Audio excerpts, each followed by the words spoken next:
कुछ पाने की हो आस आस, कोई अरमा हो जो खास खास आशाएं, हर कोशिश में हो बार बार, करे दरियाओं को आर पार आशाएं, तूफानों को चीर के मंजिलों को छीन ले, आशाएं खिले दिल की, उम्मीदें हंसे दिल की, अब मुश्किल नहीं कुछ भी, नहीं कुछ भी, आशाएं खिले दिल की, उम्मीदें हंसे दिल की, अब मुश्किल नहीं कुछ भी, नहीं कुछ भी।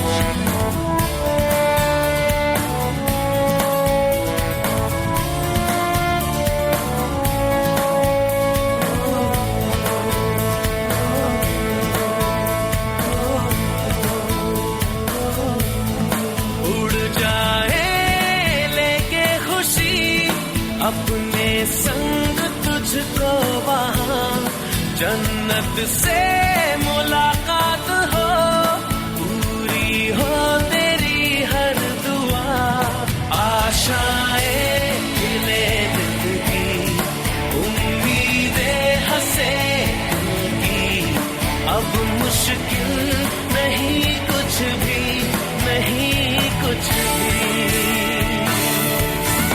आशाएं खिले दिल की, उम्मीदें हंसे दिल की, अब मुश्किल नहीं कुछ भी, नहीं कुछ भी।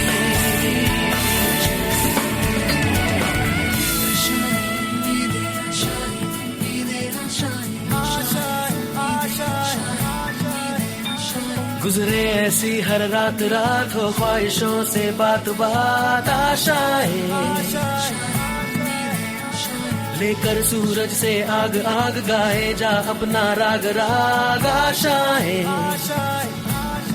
कुछ ऐसा करके दिखा, खुद खुश हो जाए खुदा, आशाएं खिले दिल की, उम्मीदें हंसे दिल की, अब मुश्किल नहीं कुछ भी, नहीं कुछ भी,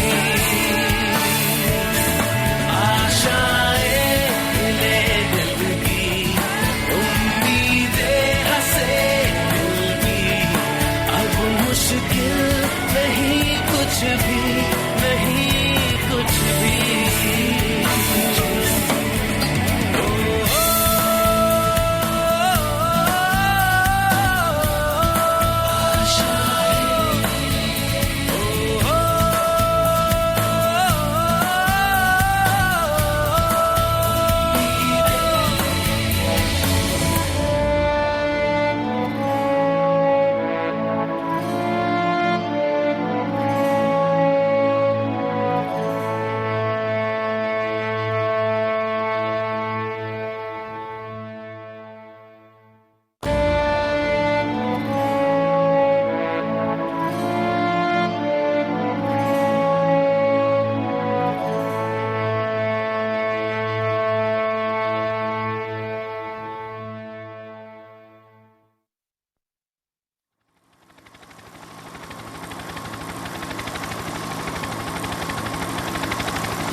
यही रास्ता है तेरा, तूने अब जाना है, हाँ यही सपना है तेरा, तूने पहचाना है।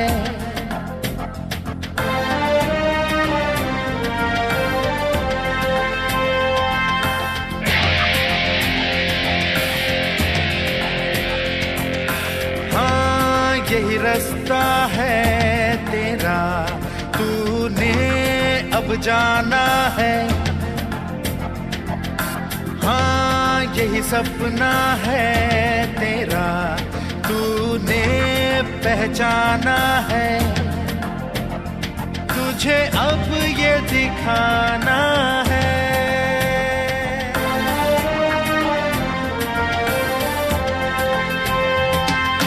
रोके तुझको आंधियां क्या जमीन और आसमां पाएगा, जो लक्ष्य है तेरा, लक्ष्य तो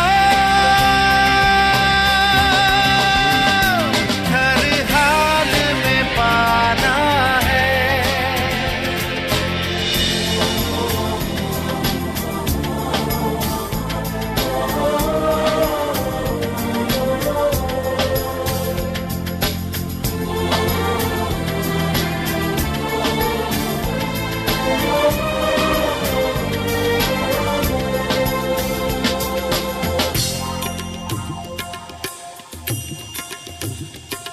मुश्किल कोई आ जाए तो, पर्वत कोई टकराए तो, ताकत कोई दिखलाए तो, तूफान कोई मंडलाए तो, मुश्किल कोई आ जाए तो, पर्वत कोई टकराए तो, पर से चाहे अंबर से आग लिपटे चाहे पैरों से नाग, पर से चाहे अंबर से आग लिपटे चाहे पैरों से नाग, पाएगा जो लक्ष्य है तेरा, लक्ष्य तो हर हाल में पाना है।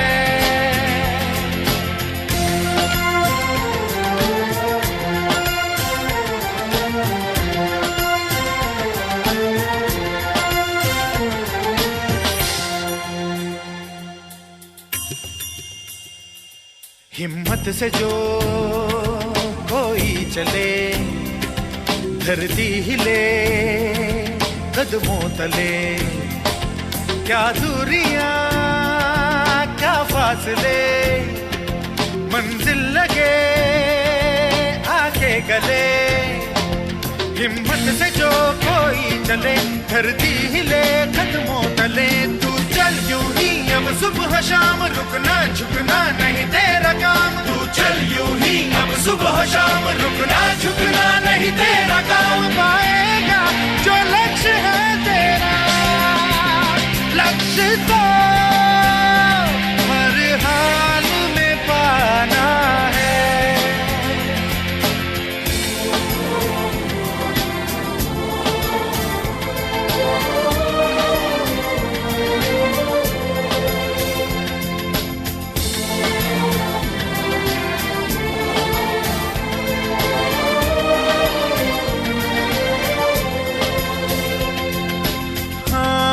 यही रास्ता है तेरा, तूने अब जाना है, हाँ यही सपना है तेरा, तूने पहचाना है। तुझे अब ये दिखाना है।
ये जो देश है तेरा, स्वदेश है तेरा, तुझे है पुकारा।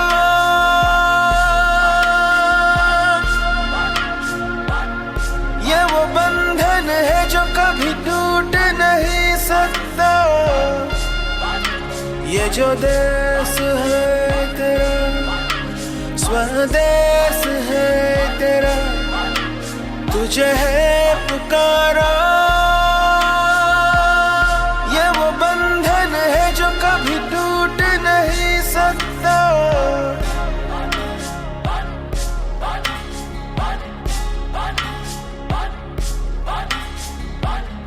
मिट्टी की है जो खुशबू तू कैसे भुलाएगा। तू चाहे कहीं जाए तू लौट के आएगा। नई नई राहों में, दबी दबी आहों में, खोए खोए दिल से तेरे कोई ये कहेगा। ये जो देश है तेरा, स्वदेश है तेरा, तुझे है पुकारा। ये वो बंधन है जो कभी टूट नहीं सकता।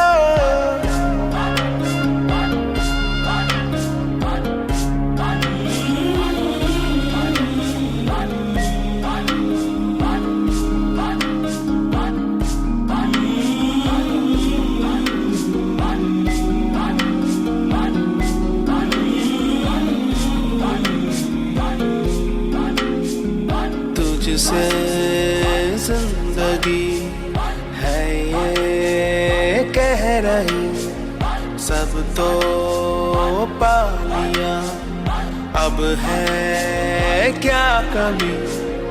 यूं तो सारे सुख है बरसे, पर दूर तू है अपने घर से। आ लौट चल तू अब दीवाने, जहाँ कोई तो तुझे अपना माने। आवाज दे तुझे बुलाने वही देश। ये जो देश है तेरा, स्वदेश है तेरा, तुझे है पुकारा।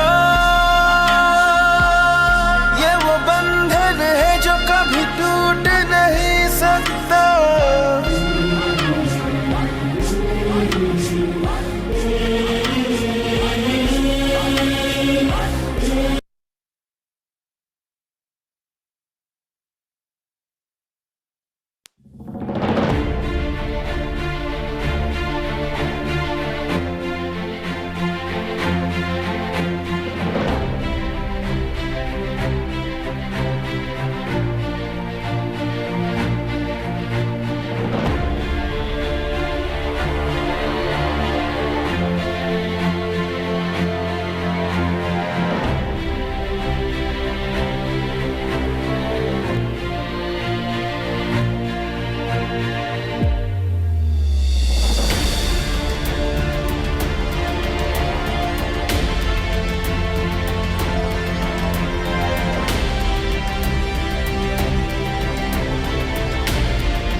Good morning MCL. नमस्कार दोस्तों, मैं मंगेश शेलार आपका होस्ट आज के इस एमसीएल ट्रेनिंग सेशन में आप सभी का तहे दिल से स्वागत करता हूं और आशा करता हूं कि आप सभी स्वस्थ और मस्त होंगे। दोस्तों, हाल ही में 5 जून को हम सभी ने पर्यावरण दिवस मनाया। पृथ्वी का बढ़ता तापमान, ऋतु चक्र में बदलाव, जिसके कारण मानवीय जीवन पर हो रहे दुष्परिणामों से हम सभी भली भांति वाकिफ है। इसके बावजूद पेड़ों का कटना बंद नहीं हुआ बल्कि बढ़ता ही जा रहा है। पेड़ों का हमारे जीवन में अनन्य साधारण महत्व है, लेकिन ये हम सब जानने के बाद भी उसकी रक्षा नहीं कर पा रहे। हम एमसीएल परिवार उसकी रक्षा करने के लिए प्रतिबद्ध है, जिसका सबूत था देश के कई राज्यों में, कई जिलों में, तालुकाओं में और कई गांव में एमसीएल परिवार ने किया हुआ वृक्षारोपण।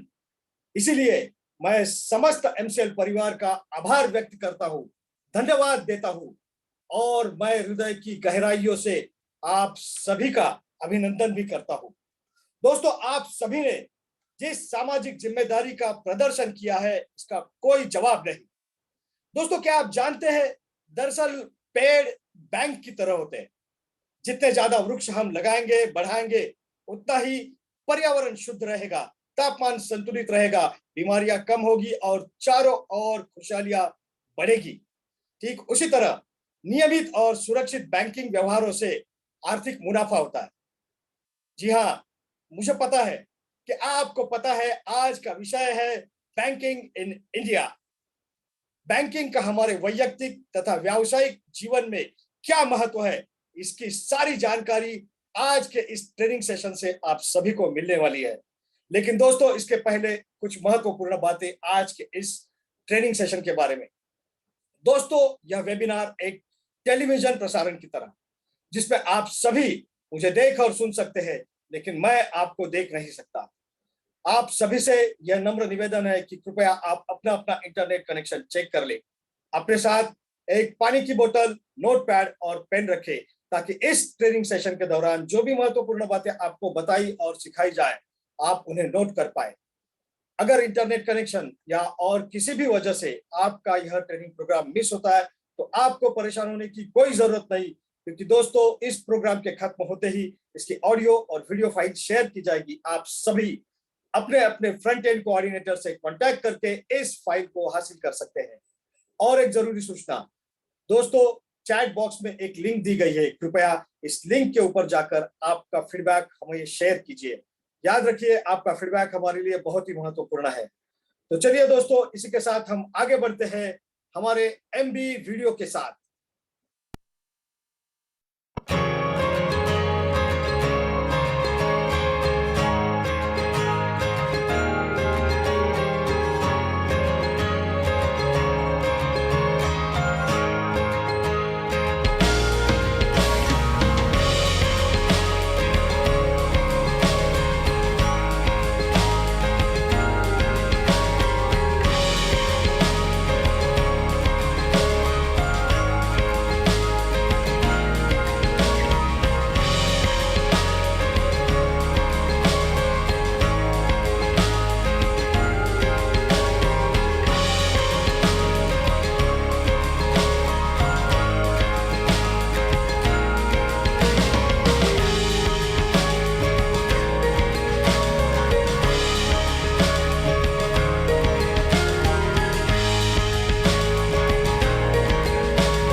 अब मैं एमसीएल विजन, मिशन और कोर वैल्यूज पढ़ूंगा। आप सभी से यह अनुरोध है कि आप इसे मेरे साथ दोहराएं, जिसके लिए आप सभी के सामने एक स्क्रीन शेयर की जाएगी। तो चलिए पढ़ते हैं एमसीएल के लिए शपथ। मैं मंगेश शेलार बीरा क्लीन फ्यूल्स लिमिटेड का सदस्य हूं और अपने पूरे होशो हवास में हमारे संगठन के मिशन और विजन को हासिल करने में इसे सफलता दिलाने की शपथ लेता हूं। मैं एमसीएल के प्रत्येक सदस्य के साथ अपने परिवार के सदस्य की तरह व्यवहार करूंगा और एमसीएल में कभी भी किसी भी सदस्य के साथ उसकी जाति, धर्म, नस्ल, लिंग, संप्रदाय, बोली, शैली, मत और सामाजिक, आर्थिक तथा सांस्कृतिक अक्षमता के आधार पर भेदभाव नहीं करूंगा। मैं संगठन के मिशन को हासिल करने के लिए कड़ी मेहनत करूंगा और अपने संगठन को समृद्ध बनाऊंगा। मैं वादा करता हूं कि संगठन की संस्कृति की रक्षा करने के लिए सभी कर्तव्यों एवं जिम्मेदारियों को पूरी अखंडता, योग्यता और समर्पण के साथ पूरा करूंगा। मैं हमेशा एमसीएल के प्रमुख मूल्यों, नीति संहिता और आचार संहिता का पालन करूंगा और उसके खिलाफ किसी भी तरह के गलत आचरण के लिए हर कार्रवाई के लिए तैयार रहूंगा। मैं न्यायोचित आदेशों का पूरी ईमानदारी के साथ पालन करने और काम में किसी भी तरह की चुनौती का सामना करने के लिए तैयार रहने का वादा करता हूं। एमसीएल विजन 2030 तक भारत को ईंधन के क्षेत्र में आत्मनिर्भर बनाना। लक्ष्य, एमसीएल एक ऐसी मूल्य श्रृंखला विकसित करने के लिए प्रतिबद्ध है जो ऊर्जा, पर्यावरण और आम लोगों को सशक्त बनाने के लिए समर्पित है। बुनियादी मूल्य, नवाचार, कुछ नया करना है तो पुराने तौर तरीकों से काम करना बंद करें। पर्यावरणवाद, अगर पर्यावरणवाद के हित में सोचना कोई सिद्धांत है तो इससे बेहतर सिद्धांत तो दूसरा नहीं हो सकता। देशभक्ति, यह केवल भावना की बात नहीं बल्कि अपने देशवासियों की सेवा करने की योग्यता की बात है। नैतिक आचार संहिता, निष्ठा, हम अपने व्यवसाय में निष्पक्ष, ईमानदार, पारदर्शी रहेंगे और हम केवल सही काम करेंगे भले ही कोई भी आसपास न हो। जिम्मेदारी, हमें जो काम सौंपा गया है उसके लिए हम 100% उत्तरदायी होंगे। साथ ही हम अपने ग्राहक, कर्मचारी, सदस्य, पूर्तिकार और समुदाय सहित सभी हितधारकों के प्रति उत्तरदायी होंगे। अनुराग, हम हर कार्य को मन लगाकर पूरे ध्यान के साथ करेंगे ताकि हमारे उत्पादन, हमारे नवीनीकरण, हमारे परिचालन और व्यवसाय के काम में सबसे ऊंचा मानदंड और गुणवत्ता का पालन हो सके। आदर, अपने सभी हितधारकों के प्रति हम हमेशा विनम्र और भरोसेमंद बने रहेंगे ताकि अपने हर चरण में अपनी प्रगति कर सके। मानवता, हम अपने व्यवहार से यह दिखलाएंगे कि हमारा एक ही धर्म है, मानवता की सेवा।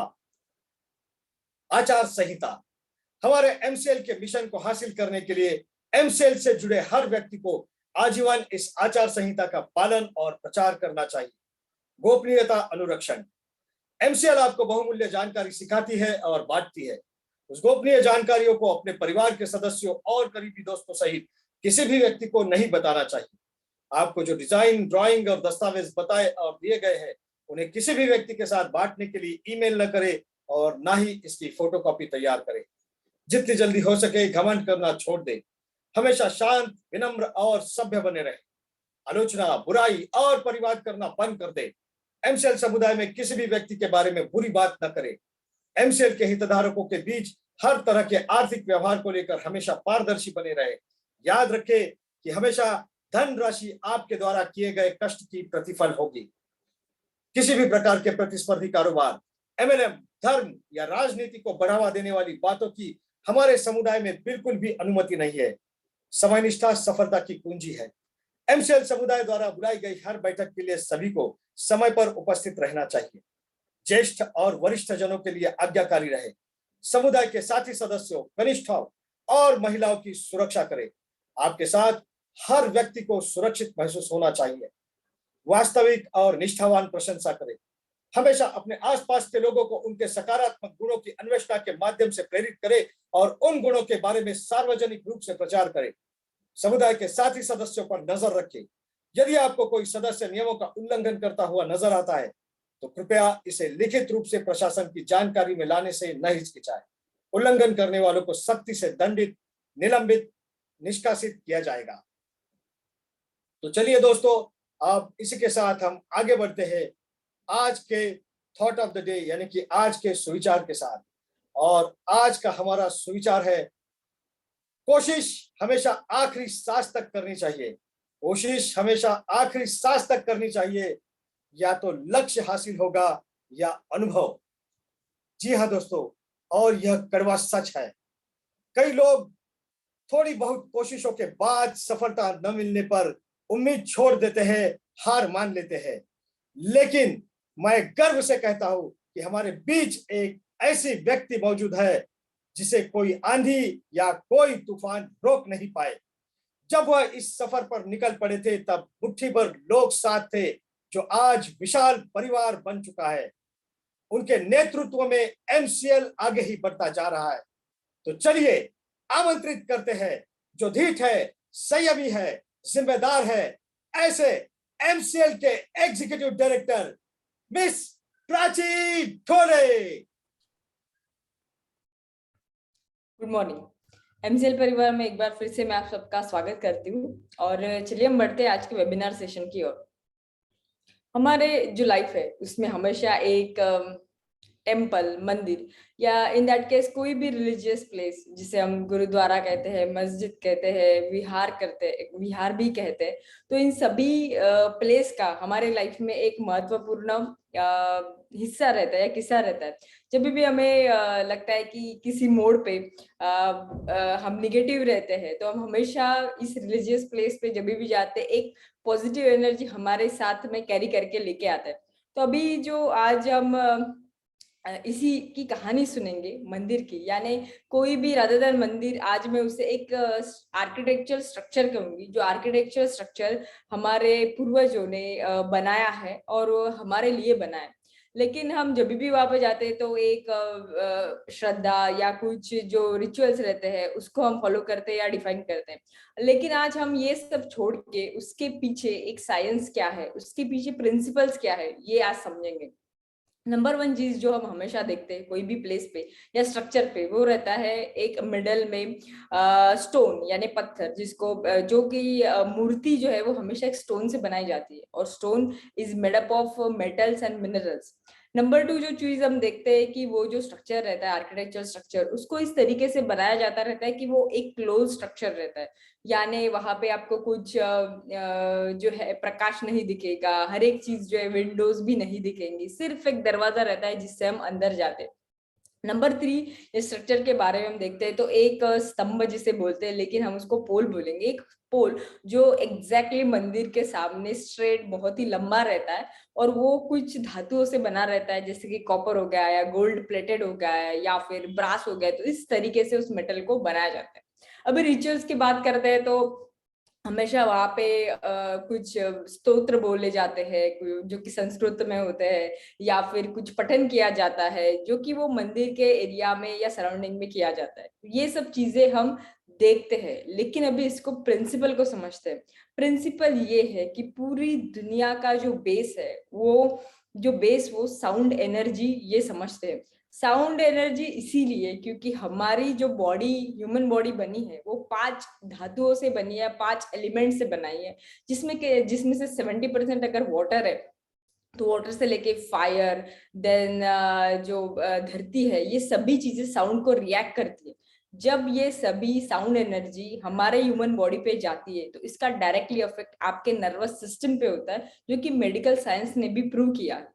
तो अभी प्रिंसिपल्स ये है कि जब इन सभी चीजें वो स्टोन के सामने बोला जाता है, या आप कहीं भी किसी पर्वत के कोई एरिया में जाते हैं और वहां पे कोई चीज बोलते हो तो उसका इको क्रिएट होता है और वो इको आपको सुनाई देता है। उसी तरीके से जब इस स्तोत्र से या फिर आरती से जो साउंड एनर्जी क्रिएट होती है वो स्टोन पे जाकर रिफ्लेक्ट होती है और वही रिफ्लेक्शन आप पे आता है। यानी आप एक बार कोई चीज बोलोगे तो 10 टाइम वो एनर्जी आपके बॉडी के ऊपर आएगी, आपके सेंट्रल नर्वस सिस्टम पे इफेक्ट करेगी। रहा सवाल कि सब चीजें क्लोज क्यों होती है, तो ये जो एनर्जी क्रिएट हुई है वो वहां पे जो उपस्थित लोग हैं उनके ऊपर रिफ्लेक्ट होना चाहिए, इसके वजह से वहां का जो एरिया होता है उसको क्लोज किया जाता है। और जो सामने पोल रहता है वो पोल के जो मेटल रहते हैं that is a good conductor of electricity. So जो एनर्जी होती है हम ऐसे ही जाके वहां पे हमारा माथा टेक के आते हैं, लेकिन जो हमारे पिट्यूटरी ग्लैंड है जिसकी वजह से आप वो जो सरफेस है उसको टच कर रहे हो, उसका डायरेक्टली जो एनर्जी है वो आप खुद कैरी करके वहां से लेके आते हो। तो इस तरीके से हम जो देखते हैं कि जो आर्किटेक्चर स्ट्रक्चर है यानी मंदिर है वो पुराने जमाने में एक एनर्जी ट्रांसमीटर था। जो एनर्जी ट्रांसमीटर वहां की पॉजिटिव एनर्जी जो लोग हैं वो अपने साथ कैरी करके खुद लेके आते थे। और जब हम आज, इसीलिए हम बोलते हैं कि हमारा जो एंशिएंट नॉलेज है, जो प्राचीन ज्ञान है हमारा, वो बहुत रिच है। और अगर आज हम ये रिचनेस की ही बात कर रहे हैं तो ये भी देखते हैं कि ऐसी कौन सा टेम्पल या ऐसा कौन सा रिलीजियस प्लेस है जो दुनिया में सबसे ज्यादा धनवान है। तो वो भी आपको सुन के बहुत ताजुब होगा कि वो भी भारत में ही है। भारत का जो केरला का पद्मनाभ स्वामी टेम्पल है वो दुनिया का सबसे रिच टेम्पल है। वो इसलिए कि वहां पे 6 दरवाजे है जिसमें से 5 दरवाजे आज तक जो गवर्नमेंट के अंडर है वो ओपन हुए, और 5 दरवाजे में हमें इतना सोना मिला है जो कि which is made up of gold, diamonds, हीरे जवाहरात, ये सभी चीजों से वो भरे हुए हमें वहां पे बैग मिले। और एक बैग का अगर हम वजन करते हैं तो वो 400 किलो तक आता है।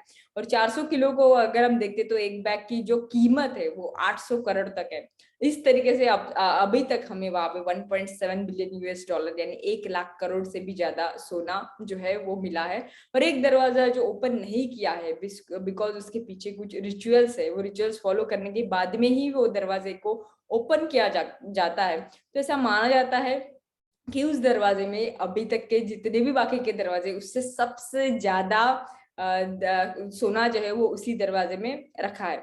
तो ये क्वेश्चन आता है कि इन सब मंदिरों में ये सोना क्यों रखा जाता था? इसीलिए कि सोना, gold is the good conductor of electricity and the energy. तो जितना ज्यादा उस सराउंडिंग्स में ये मेटल्स रहते थे उतने ही पॉजिटिव एनर्जी वो एरिया में कैरी की जा सकती थी। तो जब भारत को हम एक सोने की चिड़िया बोलते थे, वो सिर्फ इसीलिए नहीं कि यहाँ पे सोना ज्यादा है, वो इसीलिए कि भारत का जो नॉलेज था, जो हमारे पास में एंशिएंट नॉलेज था, वो बाकी के पूरे दुनिया में कहीं पे भी नहीं थे। फर्स्ट टाइम पूरे दुनिया में यूनिवर्सिटीज जो है वो भारत में ही निकाली गई थी, और यही यूनिवर्सिटीज में पढ़ने के लिए दुनिया भर से लोग जो है वो आते थे। और ये नॉलेज हम पठन से सीखते थे, यानी मंदिर में भी जो पठन यानी जो सामने वाला बोल रहा है उसको समझ के हम इसको खुद में लेते थे। इसीलिए बहुत सारी चीजें जो है वो हमारे पास लिखित रूप में नहीं है, और जितने भी लिखित रूप में है वो शायद आज के इस एज में हमारे पास में नहीं है, लेकिन ये नॉलेज हमारे जीन्स में है। शायद इसीलिए जो दुनिया की टॉप टेक्निकल कंपनीज भी है उसी को भारतीय लोग ही चला रहे हैं। और बिकॉज ये नॉलेज और जो टैलेंट है वो हमारे शायद जीन्स में हम कैरी फॉरवर्ड कर रहे हैं। लेकिन अभी आप ये सोच रहे हो कि एमसीएल और एक एंशिएंट नॉलेज का क्या रिलेशन है, और क्यों एमसीएल इस एंशिएंट नॉलेज के बारे में हमेशा आपको बताती है। उसके पीछे रीजन ये है कि हमारा जो एंशिएंट नॉलेज है उसमें जो सेंटर है वो नेचर को हमेशा रखा गया है, और ये बोला गया है कि सबका पावर हाउस जो है वो नेचर है, और एमसीएल भी इसी प्रिंसिपल पे स्थित है। दिस इज बिकॉज एमसीएल का हर एक प्रोजेक्ट, हर एक प्रोसेस और उस इंफ्रास्ट्रक्चर में यूज किया हर एक छोटा छोटा स्ट्रक्चर जो है वो नेचर को ही समर्पित होगा, वो हमेशा सस्टेनेबल रहेगा। और इसी तरीके से एंशिएंट नॉलेज को यूटिलाइजेशन करने के बाद में हम जो है भारत को फिर से एक महासत्ता के रूप में देख सकते हैं। और इसी एंशिएंट नॉलेज को समझने के लिए अभी मैं एक ऐसे व्यक्ति को बुलाना चाहूंगी जो कि हमेशा आधुनिक सेक्टर में भारत का प्राचीन योगदान कैसे था, और किस तरीके से अगर हम वही एंशिएंट नॉलेज यूटिलाइज करते हैं तो फिर से भारत को एक महासत्ता बना सकते हैं। ये हमें हमेशा अपने सेशन के थ्रू बताते हैं। और इसी सेशन के द्वारा अभी मैं उनको रिक्वेस्ट करूंगी कि ये वो बैंकिंग सेक्शन को आगे बढ़ाए। हमारे एमसीएल के रचनाकार, सलाहकार और शिल्पकार doctor Shyam Golab sir, thank you. Thank you madam and good morning everyone. दोस्तों नमस्कार, मैं डॉक्टर श्याम गोलब फिर से एक बार आपका इस ट्रेनिंग सेशन में स्वागत करता हूं। मैं आशा करता हूं कि आप सभी लोग स्वस्थ हैं और आप अपने साथ अपने परिवार का, यानी घर का परिवार और एमसीएल परिवार दोनों का ख्याल रख रहे हैं। मैं ये भी उम्मीद करता हूं कि आप सभी लोग 1 घंटा बहुत अच्छी एक्सरसाइज कर रहे हो, अपने हार्ट अपने लंग को मजबूत कर रहे हो और अपनी इम्यूनिटी को बढ़ा रहे हो। तो चलिए शुरुआत करते हैं आज के टॉपिक से। दोस्तों, business is all about making profit. किसी भी बिजनेस का मूल उद्देश्य, मकसद यही होता है कि पैसा कमाना, प्रॉफिट कमाना। आप किस दुनिया में किसी भी कोने में जाइए और दुनिया में किसी भी स्कूल में बिजनेस की जो व्याख्या है, जो डेफिनेशन है, वो डेफिनेशन ऐसे ही है कि एक ऐसी संस्था जो पैसे कमाने के लिए बनाई जाती है और किसी वस्तु या किसी सेवा का मैन्युफैक्चरिंग या देके वो पैसे कमाते हैं। तो पूरी दुनिया में यही एक व्याख्या है कि बिजनेस यानी पैसा कमाना। लेकिन एक दो जगह पे ऐसा भी है कि इस बिजनेस के 2 प्रकार बताए गए हैं। तो एक ऐसी संस्था जिसका उद्देश्य होता है प्रॉफिट कमाना, और एक ऐसी संस्था जिसका उद्देश्य प्रॉफिट कमाना नहीं लेकिन सामाजिक कुछ अच्छा काम करना, जिसे हम लोग कहते हैं एनजीओ। लेकिन मुझे यह प्रश्न पड़ा कि कुछ लोग ऐसा बोलते हैं कि एनजीओ बिजनेस का एक पार्ट है।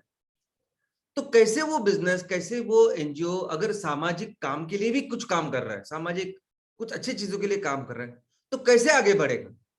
कितने दिन तो क्या वो सिर्फ चंदा, डोनेशन इसके ऊपर काम करेगा? वो खुद चलने के लिए भी उसको चाहिए कुछ ऐसी एक्टिविटी करेगी जिससे प्रॉफिट निकले।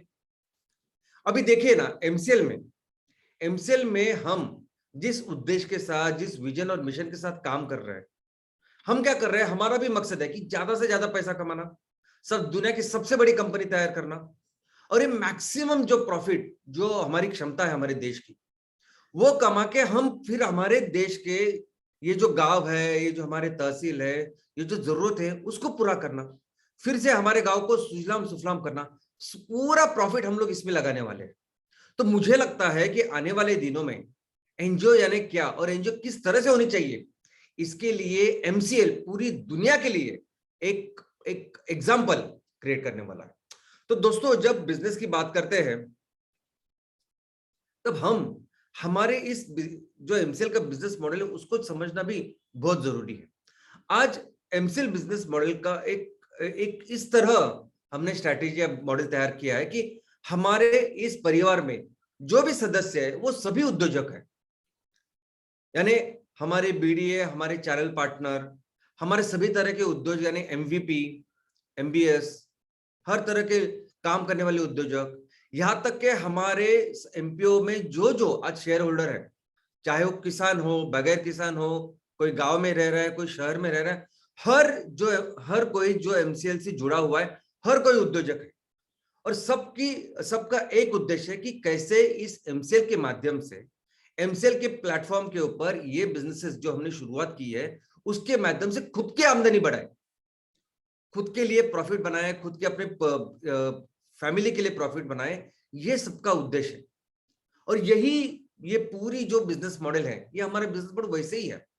और अगर आप किसी भी पोजीशन पे हो, अगर आप सिंपल एमपीओ मेंबर्स भी हो या सिंपल चैनल पार्टनर हो या किसी भी लेवल पे अगर काम कर रहे हो, लेकिन अगर आपकी योग्यता है, अगर आप में वो पैशन है, अगर आप बहुत कुछ वो प्रतिभा अगर आप में है, तो आप कल एमसीएल के सर्वोच्च स्थान पे भी जा सकते, ऐसा भी इंतजाम हमने करके रखा है।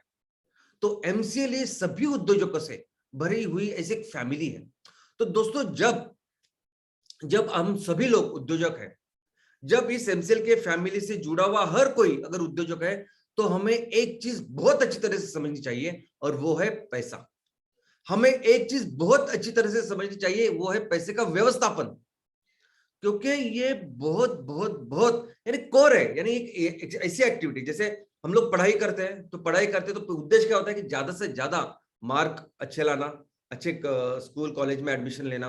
वैसे ही अगर स्पोर्ट्स में जाते हैं तो हम लोग किसकी कोशिश करते हैं कि ज्यादा से ज्यादा मैं कैसे दौड़ूं और कैसे वो 100 मीटर 200 मीटर वो रिकॉर्ड टाइम में करूं।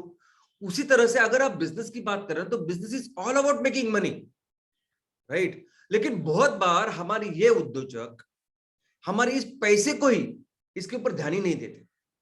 और आपके सामने आजू बाजू आज हमारे सामने हजारों ऐसे एग्जांपल्स हैं जो बहुत ही अच्छे प्रतिभावान ऐसे उद्योजक हैं, जो बहुत मेहनत करते हैं, जो बहुत सच्चाई के साथ एक अच्छे इंटेंशन के साथ वो काम करते हैं, दिन रात मेहनत करते हैं, लेकिन फिर भी जो करना चाहिए बिजनेस वो तैयार नहीं कर पाते।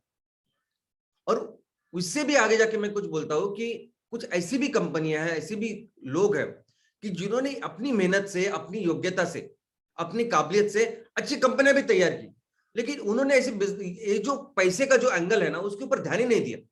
हमें हमेशा लगता है कि वो पैसे की जो चीजें कौन देखेंगे, तो सीए देखेंगे, सीएस देखेंगे, अकाउंटेंट देखेंगे, हमें ज्यादा देखने की जरूरत नहीं। लेकिन इस चक्कर में एक बहुत ही जबरदस्त ऐसे बिजनेसेस पूरे नीचे आ जा सकती है, और पूरा जो बिजनेस है वो पूरा बिजनेस फिर से लो हो सकता है, एकदम जीरो हो सकता है। और ऐसा बहुत ही अच्छा एग्जांपल मैं आज आपके सामने रखना चाहता हूं। दोस्तों, ये तलवलकर जिम करके एक जिम है। 1932 यानी 90 साल पहले इन्होंने बहुत ही पैशनेट इसके बारे में जो अच्छे लोग थे उन्होंने इस जिम की शुरुआत की। दोस्तों, इस जिम को बहुत मशहूर किया, इसका नाम रोशन किया, इसको बिजनेस बहुत बढ़ाया। ये इसके मेन प्रमोटर है मधुकर तलवलकर साहब, जो आपको अभी दिखाई दे रहे हैं। आपको यकीन नहीं होगा, लेकिन जैसे आपको अभी ये दिख रहे हैं, उनकी उम्र है 91 ईयर्स। 91 ईयर्स में ये व्यक्ति पुलअप्स मारते हैं। आप अभी भी जिस भी एज में हो, कोई भी एज में जो हो, अपना आप पुलअप मारने की कोशिश कीजिए। पुलअप्स यानी मैं सिर्फ वजन वगैरह उठाने की बात नहीं कर रहा हूं, पुलअप्स की बात कर रहा हूं मैं। ये आज भी पुलअप्स मारते, तो सोचिए कितने दिल से, और इनकी जो जीवन पद्धति वो जबरदस्त है, इसलिए 91 ईयर्स में भी आज वो ऐसे दिखते हैं। तो एक बहुत ही पैशनेट इन्होंने ऐसी तलवलकर जिम करके ये ब्रांड ये चालू किया। बाद में इनकी वो लगन, मेहनत, और एक अच्छे इंसान है, उन्होंने कुछ फंड रेजिंग की।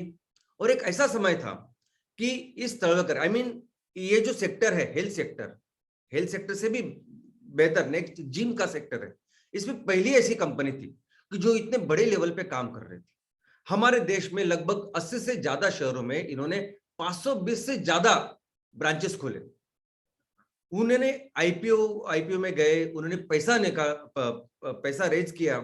इनफैक्ट इनिशियली आईपीओ के पहले भी इन्होंने जो पैसा रेज किया, आपको यकीन नहीं होगा, लेकिन हॉलीवुड के और जेनिफर लोपेज से लेके हमारे बॉलीवुड के शाहिद कपूर, मलाइका अरोरा, इन्होंने सबने इन पे पैसा डाला इस कंपनी, क्योंकि लोग अच्छे हैं, कंपनी अच्छी, सब कुछ।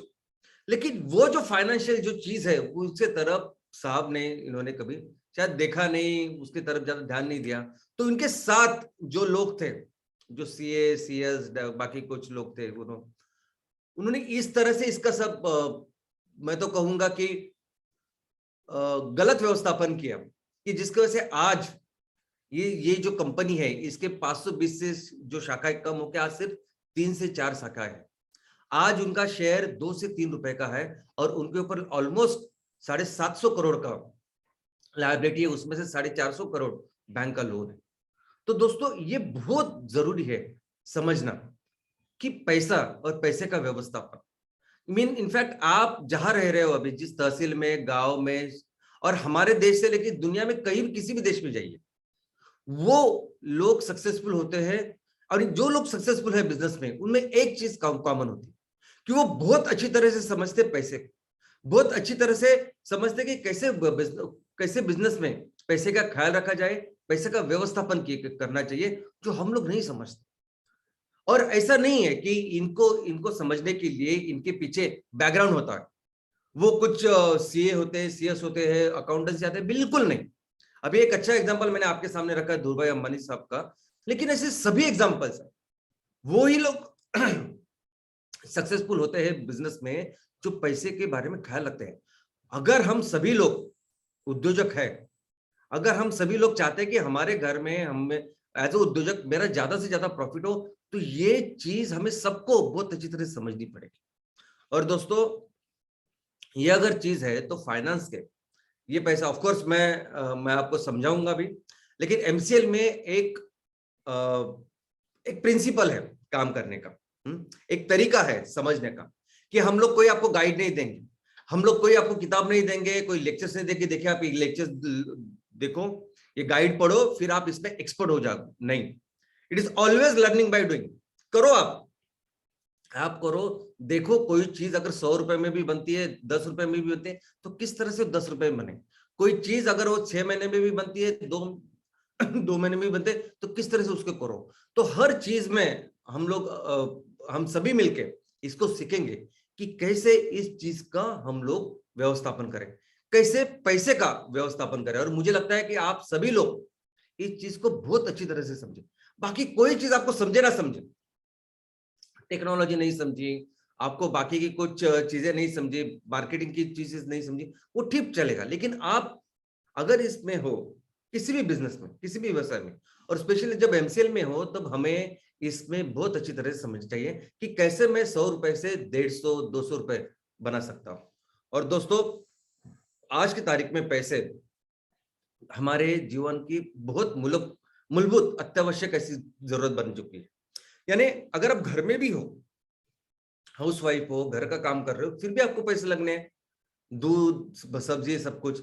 आप ऑफिस जा रहे हो तो भी आपको पैसे लगने हैं, आप बिजनेस कर रहे हो तो पैसे तो लगने ही है, आप स्कूल में जा रहे हो तो स्कूल की फीस वगैरह रहेगी, उसके लिए पैसे लगते हैं, कॉलेज में जाते हो उसके लिए पैसे लगते हैं, अगर आप कहीं घूमने जा रहे हो तो उसके लिए पैसे लगते हैं। तो ऐसी कोई भी चीज नहीं है कि जहां पैसे नहीं लगते। इतना जरूरी बन गया हमारे जीवन में पैसे का स्थान। और जहां पैसे आते हैं वहां आती है बैंक।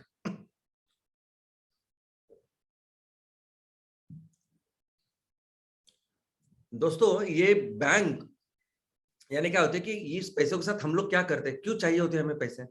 तो ये पैसे चाहिए होते हैं हमें लेन देन के लिए, कुछ चीजें खरीदने के लिए, कुछ सेवाएं खरीदने के लिए। ओके, अगर गवर्नमेंट को कुछ फीस देनी है, बाकी कुछ करना है, तो वो भी एक सेवा है जो हम लोग ले रहे हैं गवर्नमेंट की। तो इन सभी चीजों के लिए, आप सब्जी ले रहे हो और या घर ले रहे हो। अभी घर एक ऐसी चीज है कि जहां इतना सारा पैसा सबके पास नहीं होता कि एक साथ हम लोग पैसे दे और घर ले लें। तो बहुत सारे लोन, वहां हमें लगता है लोन।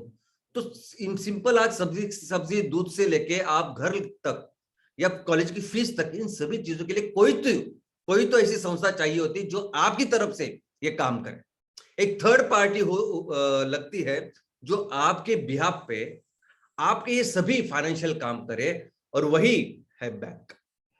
तो बैंक का अर्थ क्या है? तो बैंक एक ऐसी संस्था है जो आपके लिए, आपकी तरफ से पैसे के सभी काम करती है। ये बहुत बेसिकली आपको समझना चाहिए।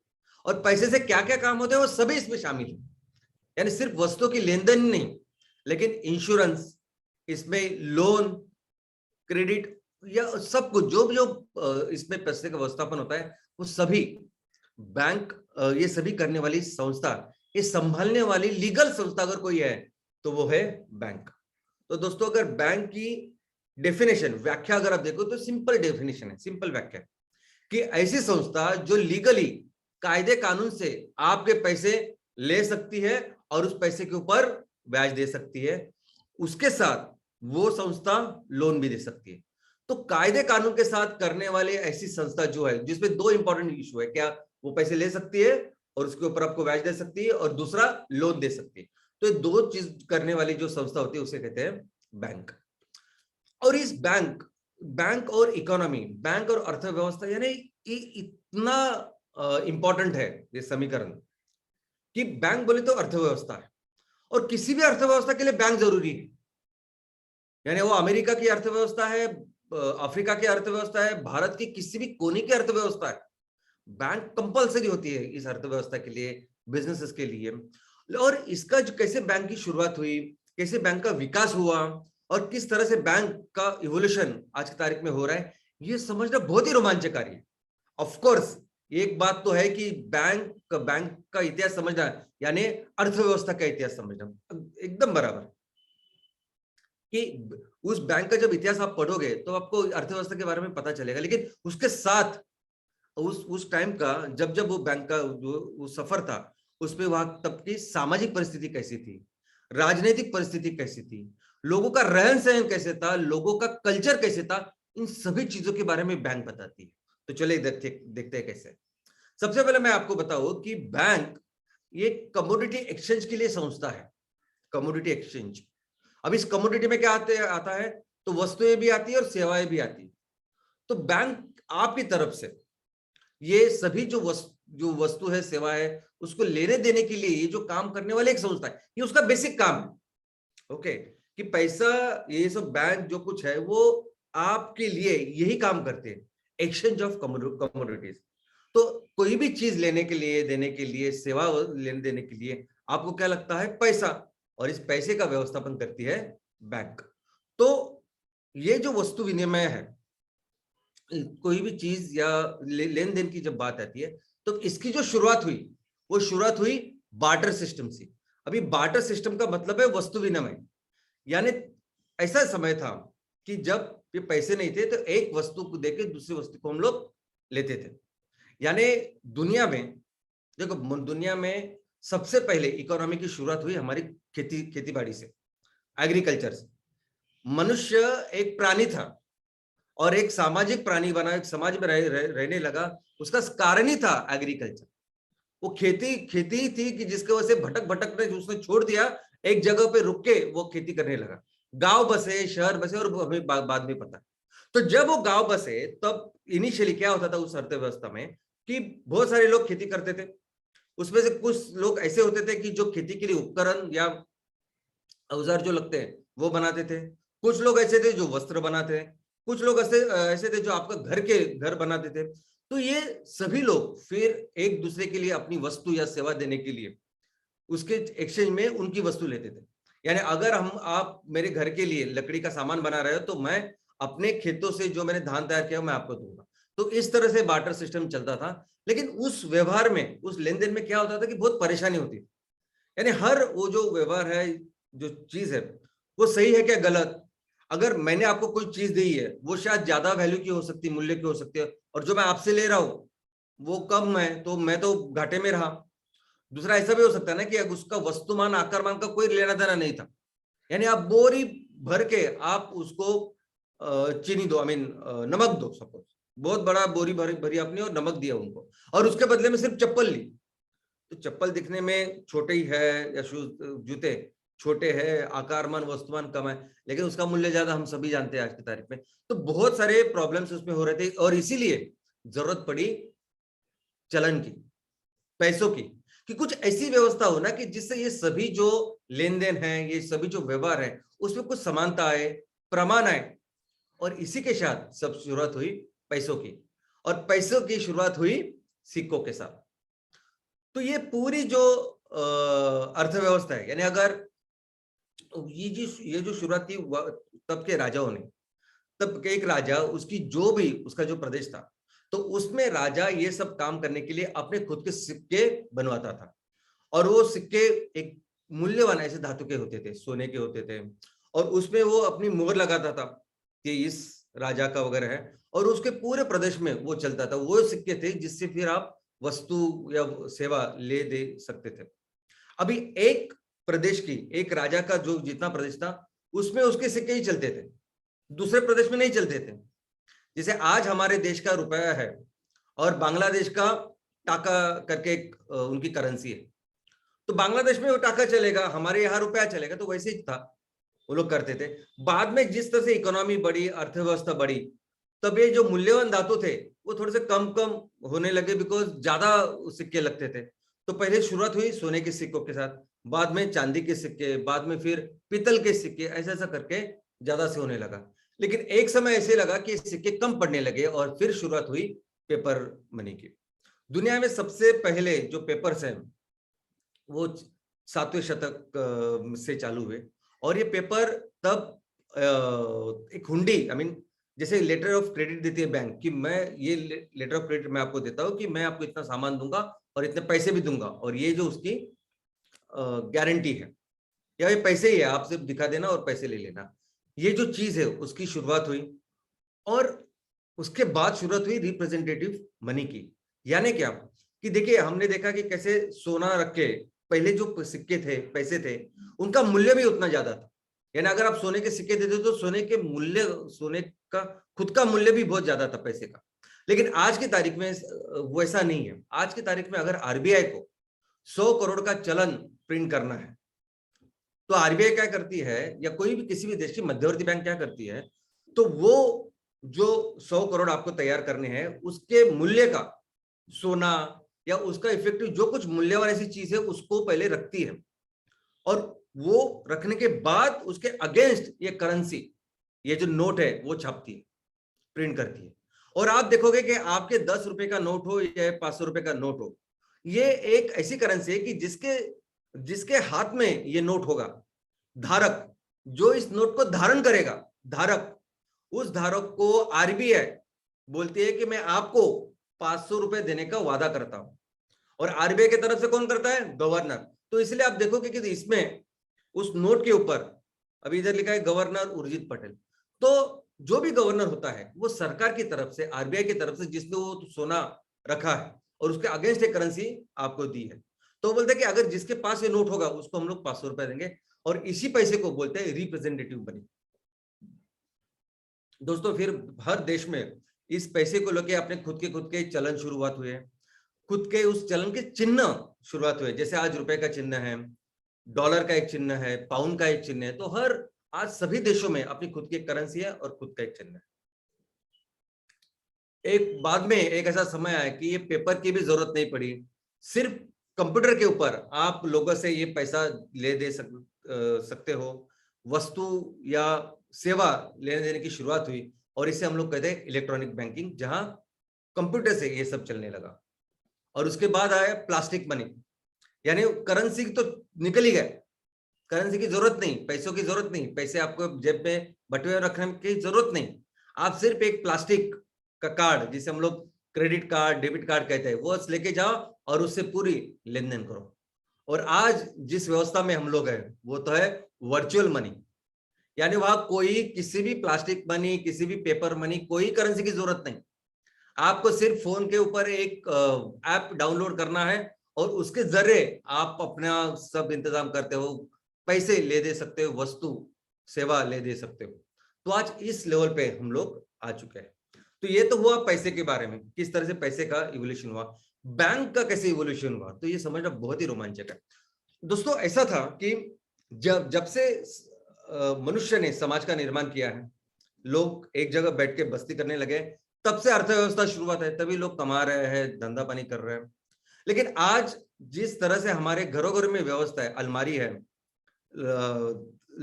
और उसमें लगने वाली चाबी भी है, लॉकर है, कि हम लोग अपना मूल्यवान कीमती सामान, हमारे पैसे हम लोग अपने यहाँ रख सकते हैं, वैसा उस टाइम नहीं था।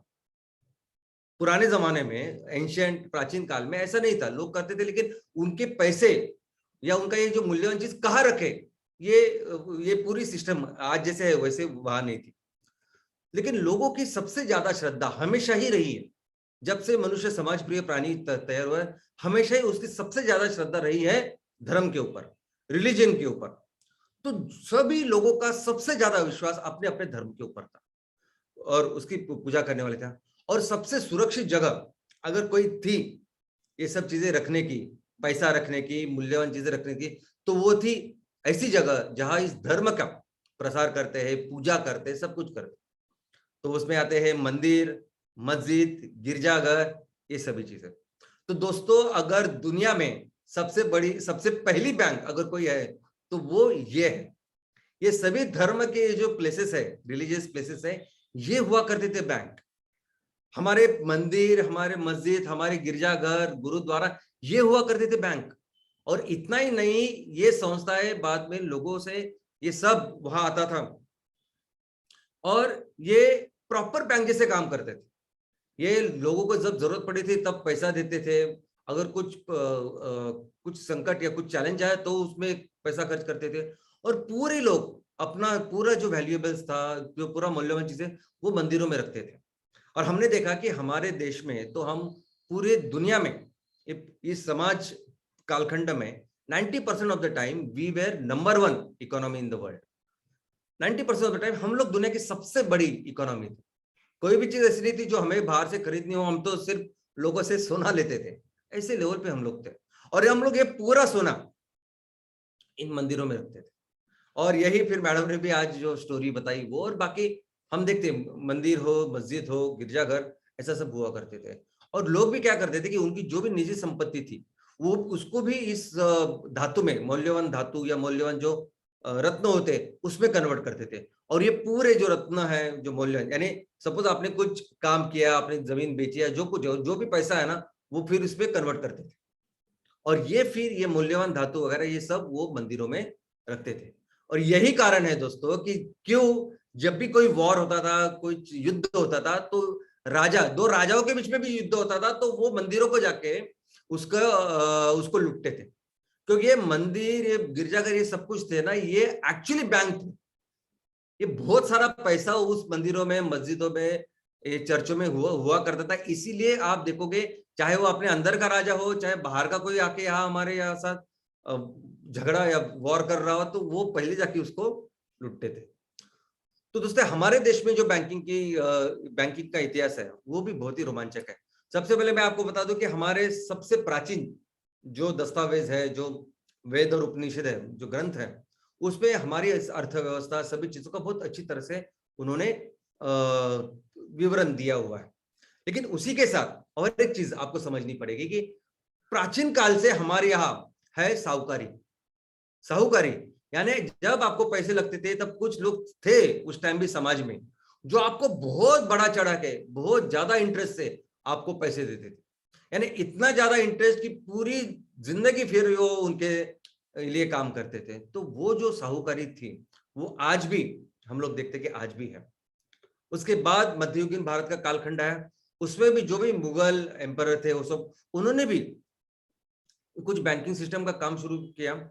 उन्होंने भी एक दस्तावेज करके, जो हुंडी हम लोग कह सकते हैं, ऐसी संकल्पना, ऐसे काम चालू किया।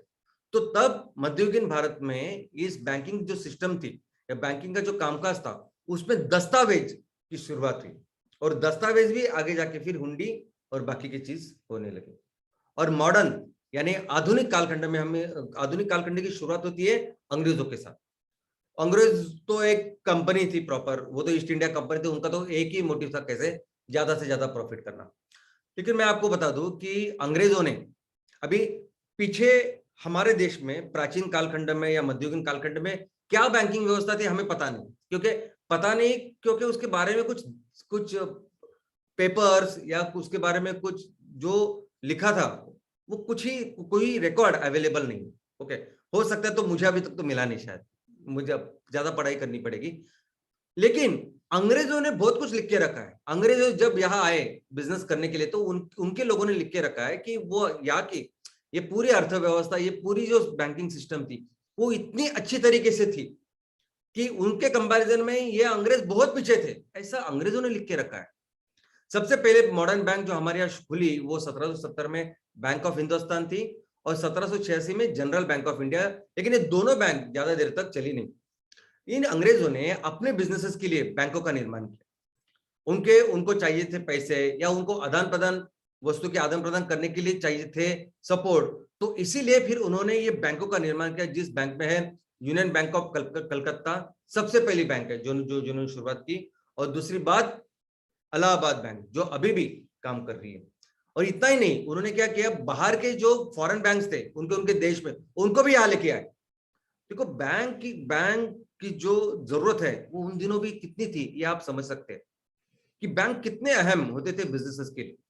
अंग्रेजों ने देखो ये सिर्फ दो ही नाम दिए थे, दो नाम नहीं है। अभी भी मैंने जो बताया दो नाम, बहुत सारे नाम है जो मैं यहाँ नहीं दे सकता। और मुझे लगता है कि आप पढ़ो इसके बारे में, देखो फॉरेन बैंक्स में मैंने सिर्फ वही नाम लिखे जो आप जानते हो।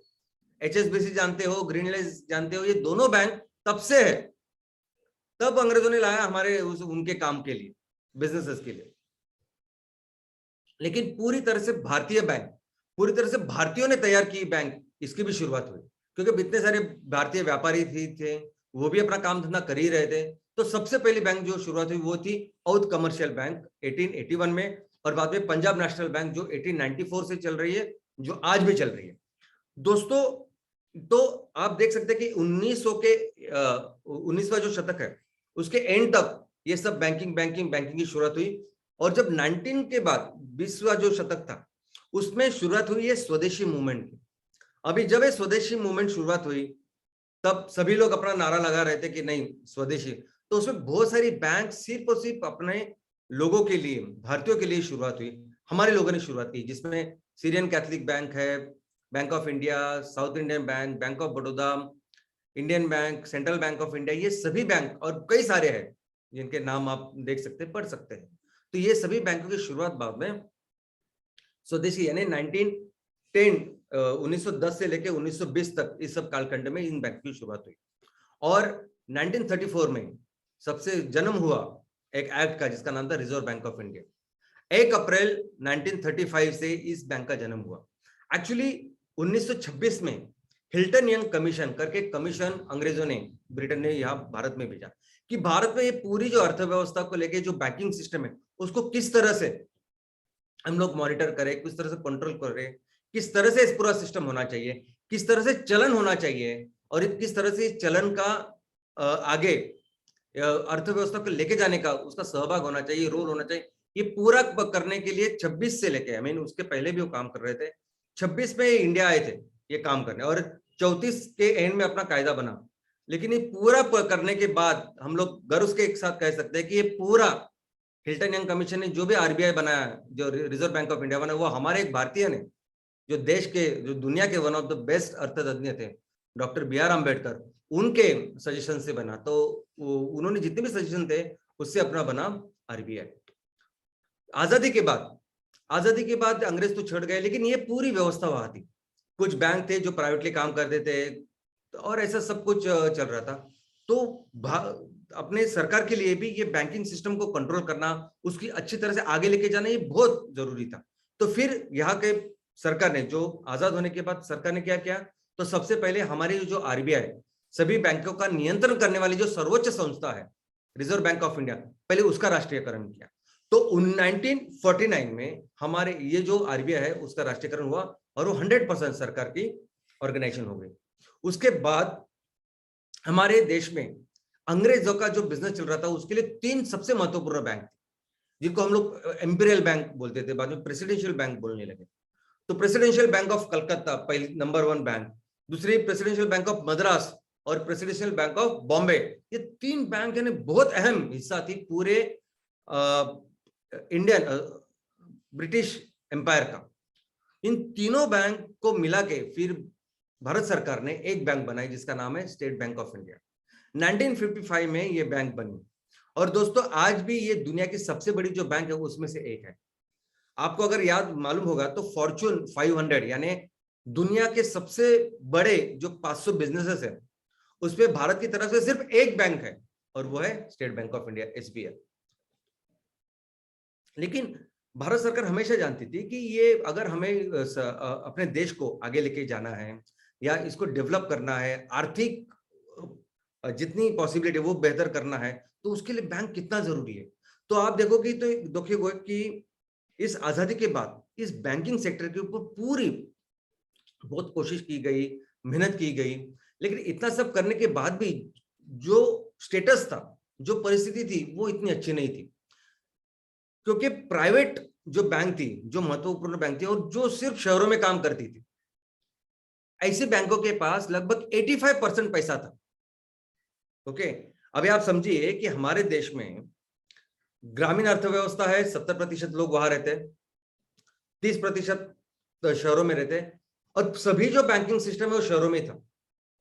सभी जो कुछ पैसा था उसमें से 85% शहरों में था। और ये जो गांव में रहने वाले लोग हैं और जो हमारी अर्थव्यवस्था का बेसिक नींव थी, हमारी जो खेती बाड़ी, एग्रीकल्चर, छोटे छोटे उद्योग, उनके पास देने के लिए कोई बैंकिंग सिस्टम ही नहीं थी। तो इसीलिए ये निर्णय हुआ और 1969 में और 1980 ऐसे 2 बार ये जो खासगी बैंक थी, प्राइवेट बैंक थी, जो अपनी तरफ से बिजनेस करती थी, सिर्फ शहरों में बड़े बड़े बिजनेस को पैसा देती, उन सभी का फिर राष्ट्रीयकरण हुआ। 69 में 14 इंपॉर्टेंट बैंक और इस 80 में 6 बैंक। और आप देख सकते हो कि एग्रीकल्चर में 69 में सिर्फ 5% जो पद पुरवठा था, जो लोन थे, वो सिर्फ 5% दिया करते थे। फिर राष्ट्रीयकरण के बाद अब हम लोग 18-20% देते हैं। और जो छोटे बिजनेसेस है, जो पूरा बैकबोन है हमारे इकोनॉमी का, उसके लिए भी बहुत कम 8 से 10% इतने ही थे। तो टोटल प्रायोरिटी सेक्टर जो था वो हमारा 12 से 14% इतना ही था। वो पूरा प्रायोरिटी सेक्टर बढ़ के आज 45% इतना प्रायोरिटी सेक्टर है। तो जो भी जरूरतें थे वो जरूरतें पूरी करने की कोशिश की गई, लेकिन वो जरूरतें काफी नहीं थी। हम लोग ने देखा हमेशा कि ये जब से सरकार, हम लोग जब से आजाद हुए, अंग्रेज तो चले गए लेकिन अंग्रेजों की जो मानसिकता थी वो वैसे ही रही। ये सभी जो बाबू लोग सब काम करते थे, रेड टेपिज्म यानी लाल फीती, यानी कोई भी काम करना हो तो मिलता ही नहीं था कुछ, लाइसेंस राज, ये सब कुछ। और बैंक का भी उसमें वैसे उसी तरह बैंक पूरी सिस्टम जो थी उसी की वजह से भी आगे नहीं बढ़ पा रही थी, लोगों को फायदा नहीं हो रहा था। इसलिए 91 में जो भी उदारीकरण, जागतिकीकरण और खाजगीकरण, जिसे हम LPG कहते हैं, लिबरलाइजेशन, प्राइवेटाइजेशन और ग्लोबलाइजेशन, 1991 में हुआ, क्योंकि हम बहुत ही चिंताजनक परिस्थिति में थे इस सभी लाल फीती से की वजह से। तो सब निकाल दिया गया और उसमें से फिर बैंक भी निकाल दी गई और बहुत सारी बैंक का जन्म उसके बाद हुआ। आज हमारे देश में जो बड़ी बड़ी इंपॉर्टेंट बैंक है उनका जन्म इस 91 के बाद हुआ। तो दोस्तों अलग अलग तरह की बैंक होती है। सबसे पहले तो एक बैंक है जो सेंट्रल बैंक ऑफ इंडिया है, जो mean central bank of India नहीं, जो हमारी देश की मध्यवर्ती बैंक है। ये एक ऐसी बैंक, एक ऐसी संस्था जो हमारे देश में सर्वोच्च तो है ही, लेकिन बाकी पूरा जो बैंकिंग सिस्टम है हमारे देश का उसको रेगुलेट करती है, उसका नियंत्रण करती है, उसको सुपरवाइज करती है। बैंकों की बैंक अगर कोई है तो वो है RBI। सब कुछ बैंक के बारे में अगर कोई तय करना है, आगे की कुछ ध्येय धोरण है, गाइडलाइंस है, ये कौन डिसाइड करता है? तो वो करती है RBI। तो RBI एक अपनी तरह से अलग ऐसी संस्था है। लेकिन दूसरे जो है, जो नॉर्मली बिजनेस करते हैं, वो सभी आते हैं कमर्शियल बैंकों में। कमर्शियल बैंक यानी ऑफकोर्स बिजनेस है। बैंक भी वैसे देखा जाए तो बिजनेस करने वाली संस्था है। उनका काम क्या है कि आपके पैसे लेना और वो पैसे तो किसी अच्छी जगह पे डालना और उससे ज्यादा पैसा, ज्यादा ब्याज लेना, क्योंकि आपसे अगर पैसे लेते हैं बैंक तो आपको भी ब्याज देना है उसके ऊपर। तो ये सब करने वाली, इनको सभी कहते हैं कमर्शियल बैंक। और इसके भी प्रकार है, गवर्नमेंट, प्राइवेट और कोऑपरेटिव, फॉरेन। तो गवर्नमेंट, अभी आज की तारीख में जो कमर्शियल बैंक्स है, बैंकिंग जो चल रहा है, उसमें गवर्नमेंट बैंकों की संख्या है 12। सब ये मर्जिंग वगैरह होने के बाद 12, उनके कई सारे ब्रांचेस है जो काम कर रहे हैं। उसके बाद है प्राइवेट बैंक, लगभग 22 प्राइवेट बैंक आज की तारीख में काम कर रहे हैं, जो जिनके अलग अलग नंबर है, संख्या मैं आपको बताऊंगा। और फॉरेन बैंक्स, कई सारे फॉरेन बैंक्स भी है जो आज की तारीख में हमारे यहाँ बिजनेस कर रहे हैं। अभी हर गवर्नमेंट बैंक कितने हैं, कैसे काम कर रही है, फॉरेन बैंक कितने हैं, कैसे काम कर रही है, प्राइवेट बैंक का कैसे चल रहा है, ये सब मैं आपको बताऊंगा। लेकिन एक बहुत इंपॉर्टेंट सेक्टर आज हमारे देश में, जिसका नाम है सहकारी बैंक्स, कोऑपरेटिव बैंक्स। और ये सहकारी बैंक्स भी गवर्नमेंट की खुद की भी है और प्राइवेट भी है। अभी सहकारी बैंक यानी समझिए कि लोग इकट्ठा आके सहकार के तत्व के ऊपर बैंक बनाते हैं। ये बहुत ही बड़ी एक हमारे देश में ऐसी एक सिस्टम है सहकारी बैंकों की, जो सिर्फ ग्रामीण नहीं, शहरी यानी शहरों में भी है, और जो सिर्फ खेती के लिए नहीं तो बाकी सब चीजों के लिए भी। और इसकी बहुत अच्छी जानकारी हम लोग जल्दी लेंगे। तो बैंकिंग सिस्टम जो है भारत में, तो देखिए अगर कोई पूछेगा कि आपके यहाँ बैंक कितने हैं, कितनी व्यवस्था है आपकी बैंक में, तो ये सिंपल सा हम लोग बोल देते हैं कि हमारे यहाँ बैंक डेंसिटी कितनी है, तो 1 लाख लोगों के लिए हमारे यहाँ 14.58 इतने बैंक है, तो एवरेज है। दुनिया का ग्लोबल कितना एवरेज है, तो दुनिया में 1 लाख लोगों के लिए 17.80 इतना है। तो ज्यादा फर्क नहीं है वैसे देखा जाए तो, ठीक है, हम लोग कम है तो ठीक है, लेकिन इतना हमारा एवरेज है। लेकिन दोस्तों बैंकिंग का मतलब ये नहीं है, पहले हमको सबको ये समझना पड़ेगा एवरेज 1 लाख लोगों के पीछे इतने बैंक है, ये एवरेज समझना ज्यादा इंपॉर्टेंट नहीं है। इंपॉर्टेंट क्या है ये समझना, इंक्लूसिव बैंकिंग। देखो क्या है कि एवरेज कैसे करते हैं आप, कि शहरों में बहुत ज्यादा है, गांव में कम है, पूरा आप इकट्ठा लाते हैं और उसको डिवाइड करके आप एवरेज निकालते हैं। लेकिन हमको ये समझना है कि आज की तारीख में बैंकिंग बहुत इंपॉर्टेंट चीज बन गई है। जैसे पैसा इतना इंपॉर्टेंट हो गया, तो वैसे ही बैंक, हर कोई व्यक्ति, हर कोई परिवार अगर कहीं भी रहता हो तो उसको कम पैसे वाले, वो जो अफोर्ड कर पाए वो सब चीज को, तो ऐसा अफोर्डेबल, कम पैसों वाली, सस्टेनेबल ऐसी बैंकिंग, और उसके बैंकिंग से रिलेटेड हर चीजें, सर्विसेज जो होती है वो मिलना हर देश की एक प्रमुख प्राथमिकता है। आप समझ रहे इस बात को? यानी हमारे यहाँ हमारे देश में रहने वाले हर परिवार को बैंकिंग से जुड़े हुए हर व्यवस्था हर प्रोडक्ट्स यानी इंश्योरेंस, लोन, बाकी डिपॉजिट्स, ये सभी कुछ मिलने चाहिए, अच्छे दाम पे मिलने चाहिए, सस्टेनेबल मिलने चाहिए, तब जाके हमारी अर्थव्यवस्था आगे चढ़ेगी। ये बहुत इंपॉर्टेंट है। लेकिन आज की तारीख में अगर आप देखोगे तो हमारे यहाँ जितने लोग शहरों में रहते हैं, अभी शहर या अर्बन जिसे कहते हैं, तो ये भी 3 टाइप के हैं। ओके, पहले आता है सेमी अर्बन। अभी इसमें हिंदी को में क्या बोलते हैं मुझे याद नहीं, लेकिन सेमी अर्बन यानी क्या, तो वो शहर जिसमें 10,000 से 1 लाख तक इतनी जनसंख्या है। नेक्स्ट आता है अर्बन, जिसे 1 लाख से 10 लाख की व्यवस्था है, वो अर्बन जिसमें बहुत ज्यादा लोग रहते हैं। और थर्ड है मेट्रो सिटी, उसमें 10 लाख से ज्यादा अगर लोग रहते हैं तो उसको कहते हैं मेट्रो। अब इस अर्बन नागरिक क्षेत्र में हम लोग देखेंगे तो ज्यादा से ज्यादा अर्बन इसमें रहते हैं, सेमी अर्बन नहीं तो अर्बन, यानी 1 लाख से लेकर 10 लाख तक, ऐसे सब बहुत सारी सिटीज है, शहर है। तो उसमें अगर आप देखोगे तो ब्रांचेस ऑलमोस्ट 27% है देश के, लेकिन डिपॉजिट्स पैसा कितना है उनके पास, सिर्फ 16%। और उसके भी आगे जाके जहां सबसे ज्यादा लोग रहते हैं वहां क्रेडिट्स लोन कितने दिए जाते हैं, सिर्फ 12%।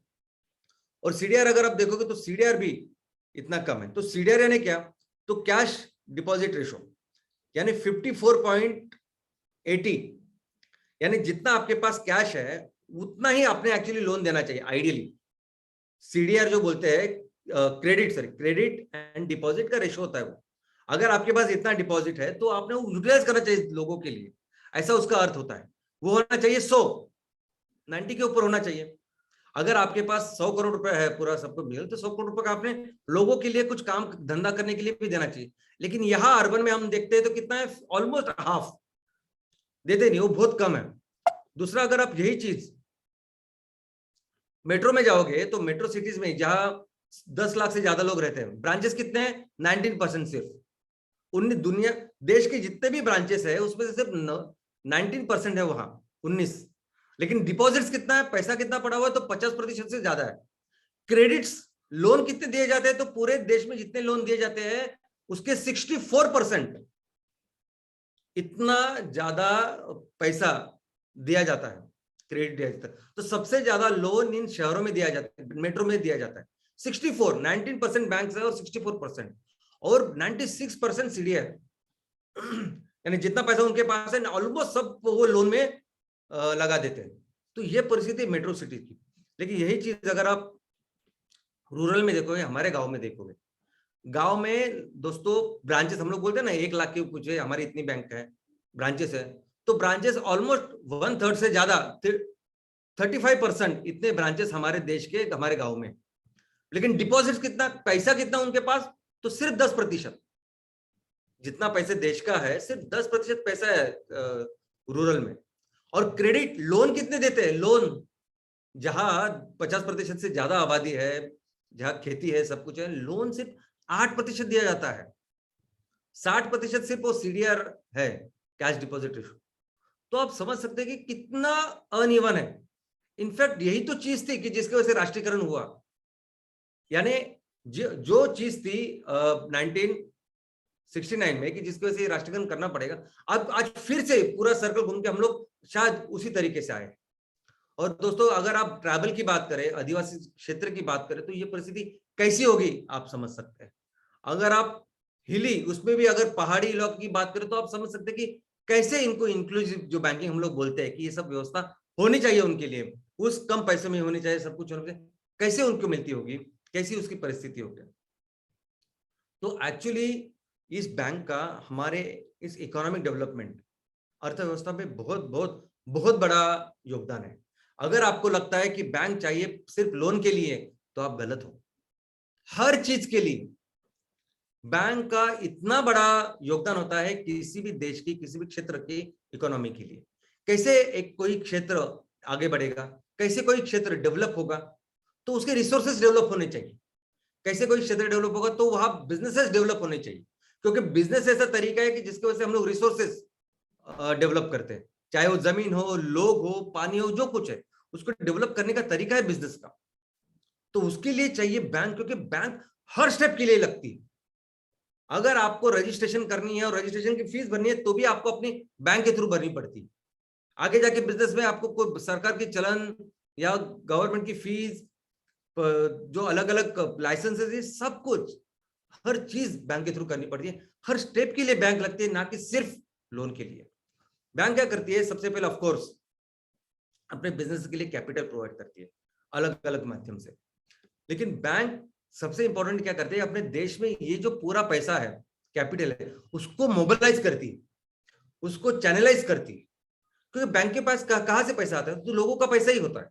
और कोई भी बैंक हो, सरकारी बैंक हो या प्राइवेट बैंक हो, कोई भी बैंक हो, वो बहुत कम उनका खुद का रहता है, लेकिन वो सभी लोगों से वो डिपॉजिट्स लेके, वो अच्छी सुविधा देके वो पैसा जमा करती है और फिर इस पैसे को इन्वेस्ट करती है दूसरी जगह पे। तो इन सभी अपने देश का पैसा थोड़ा थोड़ा भी अगर लिया तो बहुत ज्यादा बन जाता है। तो इन पैसे को कलेक्ट करना ये बहुत इंपॉर्टेंट काम करते हैं और फिर अपने देश के लिए कैपिटल जमा करते हैं। अपने देश के निर्माण के लिए, ग्रोथ के लिए जो कैपिटल तैयार करना है, जो पूंजी तैयार करनी है, वो पूंजी तैयार करने का बहुत ही महत्वपूर्ण काम बैंक करती है। और इतना ही नहीं, यानी अगर आपको सिर्फ लोन देना इतना ही नहीं, लेकिन अगर आपकी कंपनी है और आपको पैसे चाहिए, अभी आप पैसे कैसे मिलेंगे, लोन तो एक बात है, लेकिन हम लोग शेयर्स देते हैं, ओके, और पैसे जमा करते हैं। एक तो शेयर्स हो सकते हैं, दूसरा हो सकता है कर्जा। तो कर्जा भी बहुत सारे लोगों को, जिस कर्ज रोके जिसे कहते हैं, डिबेंचर जिसे कहते हैं, वो दे सकते हैं और थोड़ा थोड़ा करके हम लोग पैसा ले सकते हैं। जब शेयर्स देते हैं तो लोगों को क्या मिलता है, डिविडेंड मिलता है और उसकी वैल्यूएशन बढ़ती है। जब कर्जा आप लेते हो, कर्ज रोके या डिबेंचर करके, तब लोगों को सिर्फ बैंक के जैसा आपको इंटरेस्ट देना होता है। दोनों चीजों में बैंक अहम भूमिका करती है दोस्तों। वो पीरियड जब पैसा नहीं होता किसी के पास, तो ये बैंक बहुत इंपॉर्टेंट रोल तैयार करती है, प्ले करती है। दोनों चीज में बैंक गारंटी दे सकती है। यानी अगर कोई किसी कंपनी को लोन दे रहा है तो बैंक वहां जिम्मेदारी लेते हैं ना, हम लोग गारंटर करके खड़ी होती है बैंक कि आप दीजिए, मैं इसकी गारंटी लेता हूं। या शेयर्स देते तो उसके बारे में भी वहां भी बैंक गारंटी लेती है। आपको अगर मालूम होगा तो आईपीओ, यानी कोई भी कंपनी जब पहली बार स्टॉक मार्केट जाती है और पैसा रेज करने के लिए अपने शेयर्स लोगों को देती है, पब्लिक को देती है, तो उसे कहती है आईपीओ। दूसरी बार जब जाती है, उसके बाद आईपीओ के बाद कितनी भी बार जा सकती है, तो दूसरी बार जब जाती है तो उसे कहते हैं एफपीओ। इन दोनों इसमें एक जिम्मेदारी लेने वाली बैंक होती है, जिसे कहते हैं अंडर राइटर बैंक। तो कंपलसरी लगती है कि अगर आपने ये 10 लाख शेयर्स अभी आपको पब्लिक को देने हैं, तो अगर ये 10 लाख शेयर्स नहीं किसी ले तो हम लोग लेंगे, ऐसी गारंटी लेने वाली बैंक होती है, जिसके बाद फिर आईपीओ एफपीओ आप कर सकते हैं। तो बैंक आपका बिजनेस पार्टनर हो सकती है, होती है हमेशा के लिए। आप जैसे ग्रो करती है, वैसे बैंक आपको हमेशा जो जो जरूरत लगती है वो देती है। बहुत बार ऐसे भी होता है कि आप बिजनेस की शुरुआत करते हो, आपको थोड़ा सा पैसा लगता है, उसके बाद आप बढ़ते हो और ज्यादा पैसा लगता है, तो हर बार वो आपका लोन बढ़ा के देती है। इनिशियल थोड़ा देती है, बाद में बड़ा के करती है, ऐसा सब करती है। और बैंक ना कि सिर्फ वो पैसा देने के लिए, लेकिन आपकी एक एडवाइजर, आपको कोई भी चीज की जब जरूरत लगे, कंसल्टेंसी लगे, ये बैंक के खुद के एडवाइजर होते हैं जो ये करा के दे सकते हैं, डीपीआर तैयार कर सकते हैं। तो बहुत सारा रोल है बैंक का आपके बिजनेस को बढ़ाने के लिए जो कर सकते हैं। लेकिन दोस्तों आज की तारीख में अगर आप देखोगे तो बैंक की पूरी जो व्यवस्था है, बैंकिंग व्यवस्था, इसके ऊपर बहुत सारे चैलेंजेस हैं। वो कैसे चैलेंजेस है, तो सबसे पहले यही मुश्किल है लोन मुझे लेना, कर्जा लेना, ये सबसे मुश्किल हमारे देश में है। बाकी देश को पता नहीं, लेकिन हमारे यहाँ हमने देखा अभी कैसे ग्रामीण क्षेत्र में और शहरी भाग, अर्बन, कितना कम वहां क्रेडिट है, बहुत मुश्किल। अभी ऐसा क्यों है, क्योंकि बैंक भी एक व्यवस्था है और बैंक को भी चाहिए। देखो बैंक, अगर आप ऐसा समझते हो कि नहीं, अगर कोई बैंक सिर्फ डिपॉजिट्स ले रही है तो बहुत अमीर बैंक है, तो बिल्कुल नहीं, डूब जाएगी वो बैंक। अगर बैंक कर्जा नहीं देगी तो डूब जाएगी, क्योंकि बैंक जो जिससे पैसा लेते हैं उनको ब्याज भी तो देना है ना, तो उनको कंपलसरी है कर्जा देना। उनको कंपलसरी, अच्छे लोग हैं, लोगों को कर्जा दे, उनको भी अच्छा पैसा मिले, सामने वाले का भी फायदा, फिर भी लोन नहीं मिलता। दूसरे, ये जो एग्रीकल्चर है, जो हमारे पूरे बिजनेस का या अर्थव्यवस्था, भारतीय अर्थव्यवस्था का जो बैकबोन है, कृषि और लघु उद्योग, जो सबसे इंपॉर्टेंट, सबसे अहम, सबसे ज्यादा एम्प्लॉयमेंट देने वाले क्षेत्र है, वही लोन नहीं है। सबसे कम लोन अगर आप देखोगे यार तो पूरी प्रायोरिटी सेक्टर में सब कुछ है, लेकिन जितना चाहिए वैसे पर्वत क्षेत्र में नहीं है लोन। और ये व्यवस्था ऑलमोस्ट हर राज्य में है, हर राज्य में ये परिस्थिति है।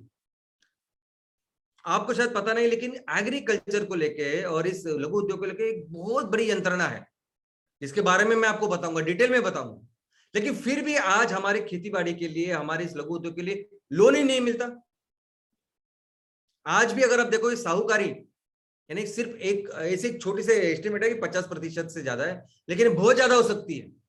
आपको शायद अंदाजा नहीं लोग किस तरह से, यानी 500-1000 रुपए से लेके उनको लोन लगता है।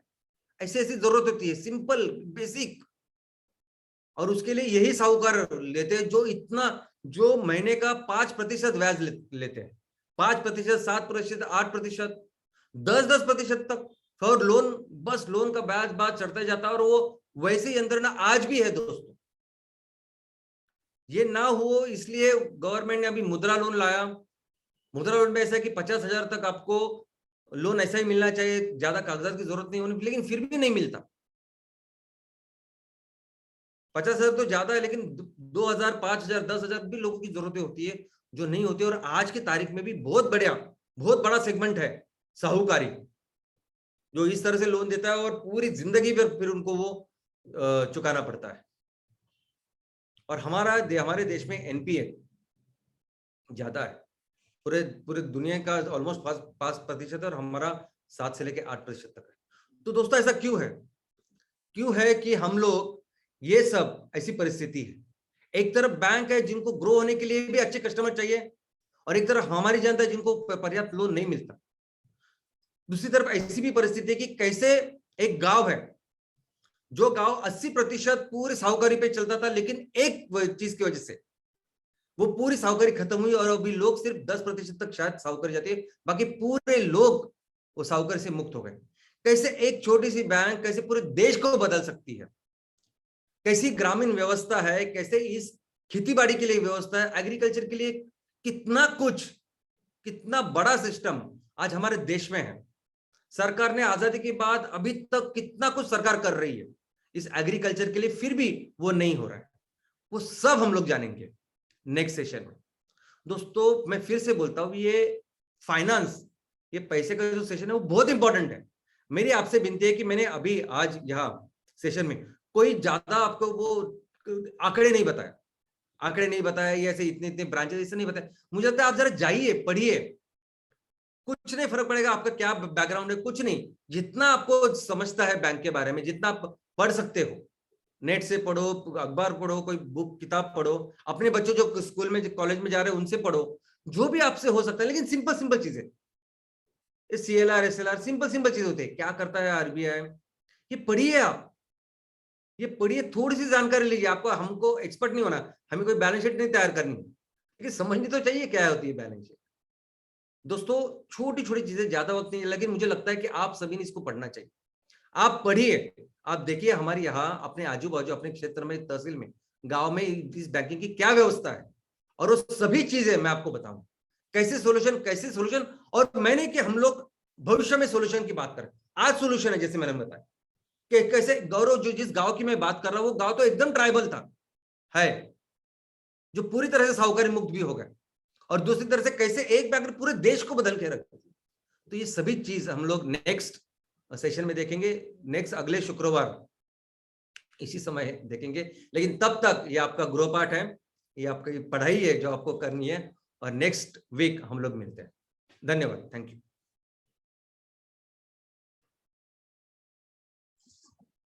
आर्थिक आजादी की बात करेंगे, फाइनेंशियल फ्रीडम की बात करेंगे, तो उसके पहले पैसे को जानना होगा। हम जब बात करते हैं कि फ्यूल इंडिपेंडेंस देंगे, इकोनॉमिक इंडिपेंडेंस देंगे, जब तक हमें पैसा समझ नहीं आएगा तब तक हम पैसे का विनियोग अच्छे सही नहीं कर पाएंगे। ये आज का थॉट था और उसकी हिस्ट्री आज बहुत सही तरीके से श्याम सर ने बताई है। गुड मॉर्निंग एमसीएल इंडिया परिवार। और आज था आपका एक अनोखा शुक्रवार, जहां पे आपने जाना कि हमें as a MCL even member, MCL stakeholder, MCL का अगर हिस्सा है तो हमें क्या क्या सोचना चाहिए, क्या क्या समझना चाहिए। हर शुक्रवार को आके श्याम सर ने हमें एक एक चीज को बारीकी से समझाने का जो बीड़ा उठाया है, उसकी और एक पहल थी बैंकिंग सिस्टम ऑफ इंडिया को जानना। पर आज उन्होंने जो पूरा डिग आउट किया है हिस्ट्री को और इतनी सरल से समझाया हमें कि आने वाले फ्यूचर में एमसीएल इंडिया को ग्रेट बनाने में क्या रोल प्ले करेगा प्रैक्टिकली, ये आज के सेशन एक एग्जांपल था। इसका पार्ट 2 आना बाकी है और पार्ट 2 और इंटरेस्टिंग होगा और एजुकेटिव होगा और इंफॉर्मेटिव होगा और हमारी आंखें जरूर खोलेगा। वैसे ही हमें बताया प्राची मैडम ने आज कि कैसे हमारे पुरातन इतिहास में एंशिएंट इंडिया में जो स्तंभ हुआ करते थे उनकी एनर्जी क्या थी। जी हाँ, हम एनर्जी की बात करते हैं तो प्राची मैडम ने वो अलग तरीके से बताया। तो ये जो ब्रेन इंटेलिजेंस आज हमें मिल रहा है, यही एमसीएल का हिस्सा होने का सही मायने में अर्थ है और यही अर्थ आपको एमसीएल को घर घर में पहुंचाने में हेल्प करेगा। Thank you very much Shyam sir, thank you very much Prachi madam, and thank you very much all the MCL India परिवार who are coming here every Friday religiously and interestingly आप ये सब लोग फॉलो कर रहे हैं। तो thank you all the channel partners, all MVP owners, BDAs, senior BDAs, MBAs, MP owners and all the family members of MCL India। जी हाँ, मैं आपको बहुत प्यार से, बहुत नम्रता से आपको याद दिलाना चाहूंगा कि आप अपने दिमाग में, आप अपने घर की दीवारों पे, जहां जहां पे आपकी नजर हर रोज जाती है, वहां पर आप एक चीज को लिख के रखिए कि आपको इस देश की मिट्टी का वास्ता है। जी हाँ, एमसीएल ही सुजलाम सुफलाम भारत का रास्ता है। जय हिंद, जय MCL. Thank you very much doctor Lavesh sir. MCL ही सुजलाम सुफलाम भारत का रास्ता है। थैंक यू दोस्तों। मैं आप सभी लोगों से ये रिक्वेस्ट करता हूं कि कृपया चैट बॉक्स में जाकर जो लिंक शेयर की गई है, इसके ऊपर आप आपका फीडबैक हमारे साथ शेयर कीजिएगा। Thank you very much. और मैं शुक्रिया अदा करना चाहूंगा प्राची मैडम का, जिन्होंने हमें आज एक नई चीज बताई, एक नई चीज सिखाई। दोस्तों, आज तक हम किसी भी धर्मस्थल पर जाते थे तो सिर्फ श्रद्धा के साथ, धार्मिक भावना के साथ, लेकिन इसके पीछे क्या शास्त्रीय दृष्टिकोण है, क्या साइंटिफिक अप्रोच है, ये आज हमें पता चला प्राची मैम के इस सेशन के बाद। So thank you very much Prachi madam, फिर एक बार एक आई ओपनिंग थॉट हमें देने के लिए थैंक यू वेरी मच। और फिर एक बार मैं शुक्रिया अदा करना चाहूंगा उस विजनरी लीडर का, उस इंसान का जो बार बार हमें ये बताते हैं कि कैसे हम हमारे देश को फिर एक बार सुजलाम सुफलाम बनाए, how to make India great again. दोस्तों, उसी का आज ये सेशन था, बैंकिंग इन इंडिया। दोस्तों, इस बैंकिंग इन इंडिया का पार्ट 1 आज आप लोगों ने देखा, लेकिन पार्ट 1 अगर इतना दमदार था तो पार्ट 2 आने वाला जो है वो इससे भी बेहतरीन होगा, जिसमें हम सभी लोग जानेंगे कि आने वाले दिनों में हम हमारे देश को किस तरह से आर्थिक उन्नति कर लेकर जा सकते हैं और बैंकिंग उसमें का एक महत्वपूर्ण हिस्सा हो सकता है। तो दोस्तों, इसी तरह से अगले शुक्रवार भी आप आइए और इस सेशन को सुनिए ताकि आप लोगों को इस बारे में पता चले। Thank you very much doctor Shyam sir for giving us such insights. Thank you very much once again from on behalf of each and every stakeholder of MCL. शुक्रिया। और शुक्रिया अदा करना चाहूंगा आप सभी एमपीओ, एमबीएस, प्राइम बीडीए, हमारे सारे stakeholders, channel partners, MVP, इन सभी का जिन्होंने हम पे विश्वास रखा है। मैं शुक्रिया अदा करना चाहूंगा हमारी पूरी एमसीएल टीम का, और साथ ही साथ आप लोगों को मैं रिक्वेस्ट करना चाहूंगा कि आप अपनी सेहत का और अपनी पूरी एमसीएल परिवार के सेहत का ख्याल रखिए। इसी के साथ मैं मंगेश शेलार, आपका होस्ट, ये घोषित करता हूं कि आज का ये वेबिनार, आज का ये सेशन यही समाप्त हुआ। स्वस्थ रहिए, खुश रहिए। धन्यवाद।